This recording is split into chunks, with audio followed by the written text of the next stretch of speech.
ubu tuvugana amakuru ari gusesekara hanga kuri Mr Seka official nuko n'ubundi mu burasirazuba bwa Republika Iharanira Demokarasi ya Congo ibintu byongeye guhinduka, ibintu byongeye ngo kuba ibindi y'amakamyo mwabonaga ari kucicikana ku mbuga nkoranyambaga amaze kuraswa n'umutwe wa M23 ahanga tayari twinjiye tayari. Ndagira ngo mwitegereze neza no kuri map kugira ngo tugendane 5 kuri 5 kuko sibyo gusa ntabwo ari amakamyo arashwe gusa abacancuro bagira kuri banene ngo babigendeyemo, ndetse kandi ngo hafashwe igitwaro karabutaka cyangwa se imbunda rutura n'imbunda ngo yagombaga kurasa za Bukavu ikarasa za Kavu. Ndagira nganga none duhite dukomeza na update mwamaze kwa muhagira 5 kuri 5.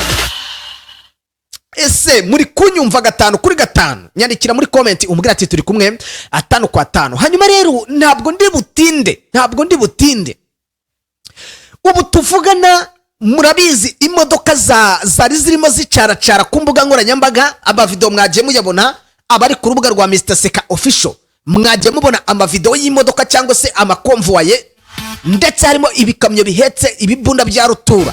Ibi byose byagiye bigaragara ahangaha byerekeza mu burasirazuba bwa Republika Iharanira Demokarasi ya Congo.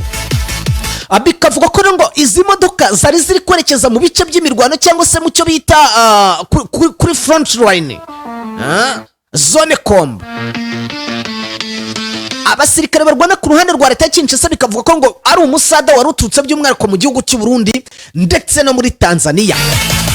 Hanyuma rero umutwe wa M23 murabizi ko warumaze iminsi uhangana n'aba basirikare barwana ku ruhande rwa leta y'Kinshasa ariko no muri nta kintu bigize bababashaho, bitewe nuko umutwe wa M23 butuvugana wari wamaze kubasubiza inyuma, ndetse byagaragaraga ko n'uyu mujyi wa Uvira wamaze kuba ujya mu kaga. Byagaragaraga ko uyu mujyi wa Uvira isa umutwe wa M23 nawo ushobora guhita winjiramo direct. Biza kurangira rero hagaragaye ano makomve cyangwa se aya makamyo menshi yerekezaga ahangaha muri Uvira. Ubu tuvugana reka nkutaturire operation y'uburyo aya makamyo amaze gutegwa ambushi n'intare za Saranga.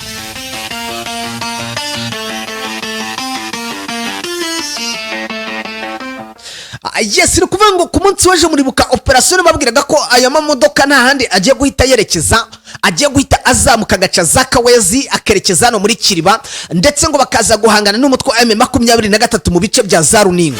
Ibi murabizi neza ko nabibabwiye. Ni witegereza neza aha hari umuhanda route nationale nimero 5 cyangwa se nimero arya burane nimero 5D, oya ni nimero 5, nimero 6 Kinyarwanda cyangwa se number 5.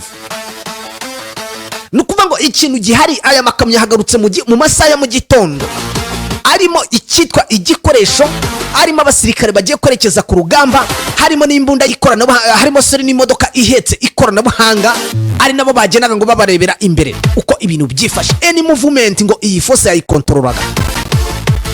Bahagurutse mu masaha y'isa 11 ariko abantu turi kumwe. Nyandikira muri comment ati turi kumwe 5 kwa 5. Nyandikira kugira ngo menye kabisa ko wamaze kuba uhagera.